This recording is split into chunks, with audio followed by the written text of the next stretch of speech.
மக்களால் அமைக்கப்பட போற நம் ஆட்சியில நம்ம என்ன செய்ய போறோம்ன்றது அதுக்கான அந்த தேர்தல் அறிக்கையில அதுக்கான விளக்கத்தை டெஃபினட்டா கொடுப்போம். பட் அதுக்கு முன்னாடி ஒரு சின்னதா லைட்டா நான் கொஞ்சம் அதை சொல்லணும்னு ஆசைப்படுறேன்.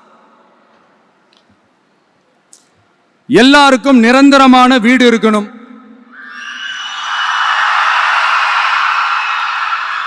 ஒவ்வொரு வீட்டுக்கும் ஒரு மோட்டார் சைக்கிள் வாகனம் உறுதியா இருக்கணும்.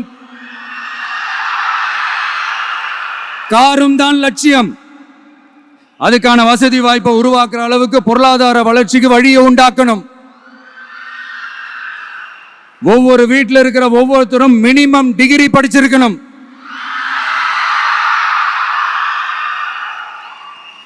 ஒவ்வொரு வீட்லையும் குறைந்தபட்சம் ஒருத்தருக்கு நிரந்தர வருமானம் கிடைக்கணும். அதுக்கான வேலை வாய்ப்பை உருவாக்கணும். அதுக்கு தகுந்த மாதிரி கல்வியில பாடத்திட்டத்தில் சீர்திருத்தம் செய்யணும். கவர்மெண்ட் ஹாஸ்பிட்டல்ஸுக்கு மக்கள் எல்லாரும் பயம் இல்லாம நம்பி போற மாதிரி மாத்தணும். பருவமழை காலத்தில் ஏற்படுற வெள்ளத்தால ஊரும் சரி மக்களும் சரி விவசாயமும் சரி பாதிக்கப்படாம இருக்கணும். அதுக்கு 4000 கோடி திட்டம்னு ஒரு உருட்டுனாங்களே, அந்த மாதிரிலாம் எதுவும் இல்லாம உண்மையான ஒரு பாதுகாப்பு திட்டத்தை உருவாக்கணும். மீனவர்களோட, தொழிலாளர்களோட, நெசவாளர்களோட, அரசு ஊழியர்கள் மற்றும் ஆசிரியர்களோட கருத்து கேட்டு அவங்களுக்கான பாதுகாப்பு மற்றும் வளர்ச்சி திட்டங்களை உருவாக்கணும். உருவாக்குறது மட்டும் இல்ல, அதை செயல்படுத்தணும். முக்கியமா இண்டஸ்ட்ரியல் டெவலப்மெண்ட்ஸ்ல கான்சென்ட்ரேட் பண்ணணும்.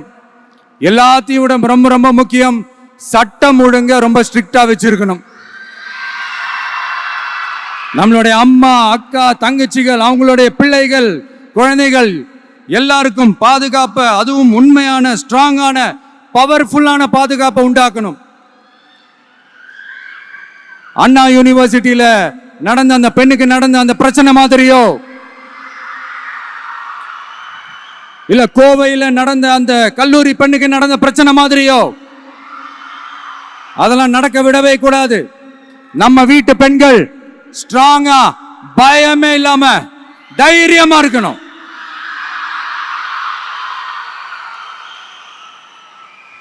இது எப்படி செயல்படுத்த போறோன்றது முன்னாடி சொன்ன மாதிரி நம்மளுடைய தேர்தல் அறிக்கையில் அதுக்கான விளக்கத்தை ரொம்ப டீட்டெயில்டா கொடுப்போம். நான் சும்மா மற்றவங்க மாதிரி அவங்கள மாதிரி எல்லாத்தையும் அடிச்சு விட்டுட்டு ஏமாத்துற வேலையெல்லாம் இங்க கிடையாது நம்ம கிட்ட.